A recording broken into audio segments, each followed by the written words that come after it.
बाल निर्माण की कहानियाँ। नमस्ते दोस्तों, मैं हूँ आपके साथ योग्यतम सैनी। मैं आज आपको एक पुस्तक बाल निर्माण की कहानियों में से एक कहानी सुनाने जा रहा हूँ। ये पुस्तक एक गुरुदेव के सत साहित्यों में से एक साहित्य ही है। ये जो हमारे गुरुदेव बैठे हैं, इनका ही वो एक सत साहित्य है। चलिए हमारी एक बहुत अच्छी कहानी, दो शूरवीर बच्चों की कहानी शुरू करें। तो चलिए शुरू करते हैं हमारी ये कहानी। मैं आपको ये कहानी दो बच्चों की सुनाने जा रहा हूँ। इनमें से एक बच्चा था ज्ञानवीर और एक बच्चा था श्यामवीर। वो दोनों बहुत साहसी बालक थे। साहसी मतलब जो बहुत अच्छे हों, उनमें बहुत साहस हो, वो डरते नहीं हो, मतलब बहादुरी एक तरह से। तो वो बहुत बहादुर बच्चे थे। तो उनकी इस बहादुरी से इनकी बहादुरी को कोई नहीं जानता था। तो एक बार वो कहीं पर जा रहे थे, तो तभी वहाँ पे कुछ डाकू आ गए। वो डाकू बच्चों को पकड़ के ले जाते थे। उन डाकुओं ने देखा कि ये तो सुनसान सड़क है और यहाँ पे ये दो बच्चे जा रहे हैं, तो इनको हम आराम से पकड़ सकते हैं। तो वो है ना, बहुत धीरे धीरे उनके पीछे चलने लगे।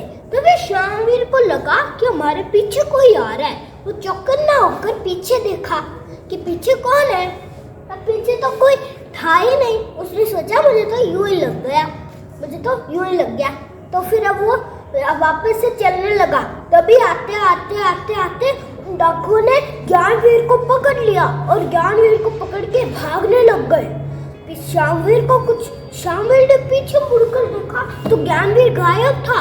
और श्यामवीर ने देखा कि वो डाकू उसके दोस्त को पकड़ के ले जा रहा है। तो वो उसके पीछे, डाकू के पीछे भागने लगा और चिल्लाने लगा, बचाओ बचाओ, डाकू डाकू, चोर चोर। तो फिर ये सुनकर है ना, रास्ते में दो लोग चल रहे थे। उन लोगों ने देखा कि अरे ये तो इस बच्चे को पकड़ के ले जा रहे हैं। तो वो लोग भी उसके पीछे पीछे दौड़ने लगे और दौड़ते सब लोग उस डाकू के पास पहुंच गए और उस डाकू को पकड़ के खूब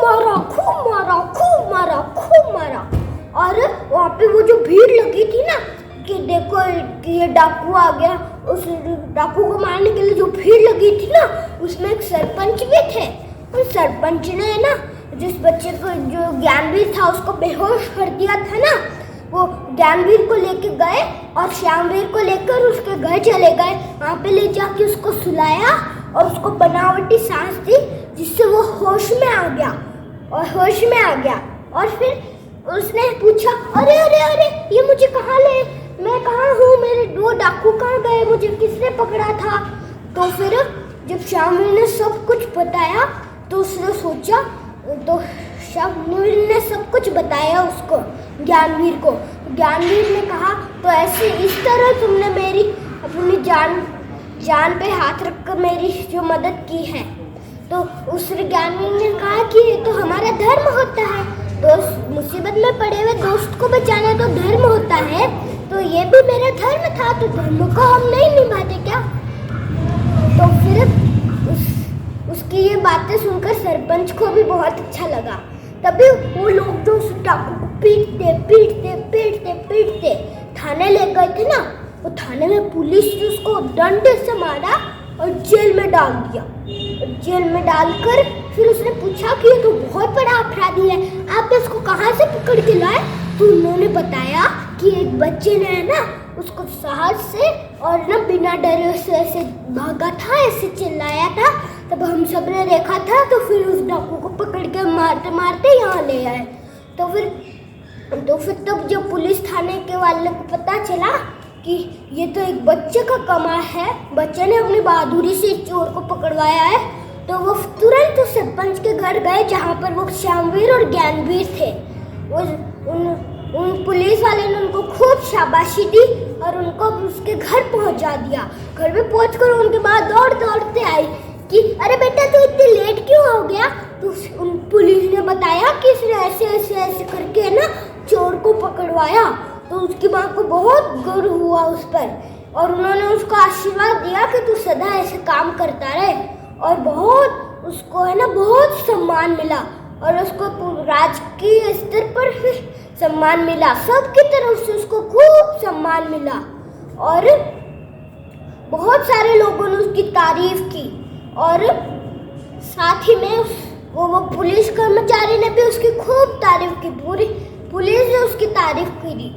तो फिर इसी के साथ हमारी कहानी खत्म करते हैं। तो सोचो हमें इससे क्या शिक्षा मिलती है? हाँ बिल्कुल सही, ये हमें हमेशा मुसीबत में पड़े हुए मित्र, दोस्त या फिर किसी मनुष्य की सहायता करनी चाहिए। हमेशा साहस और बुद्धि के साथ काम लेना चाहिए और कभी भी डरना नहीं चाहिए। तो बच्चों, अगर आपको ये कहानी पसंद आई हो तो इसको अपने दोस्तों के साथ जरूर शेयर करना, और अगर आप कोई बड़े देख रहे हो तो इसको दूसरों के साथ जरूर शेयर करना, ताकि वो भी बाल निर्माण की सीखे जान पाए और बाल निर्माण का उद्देश्य पूरा हो। और मेरा हौसला बढ़ाने के लिए इस चैनल को लाइक करना मत भूलना। और ये एक कहानी ही नहीं है, मैं और कहानियाँ लेके फिर आता रहूँगा। तो मेरे चैनल को सब्सक्राइब जरूर कर देना, ताकि मैं जो भी कहानी लाऊं वो आप जरूर सुन लो। धन्यवाद। जय गुरुदेव।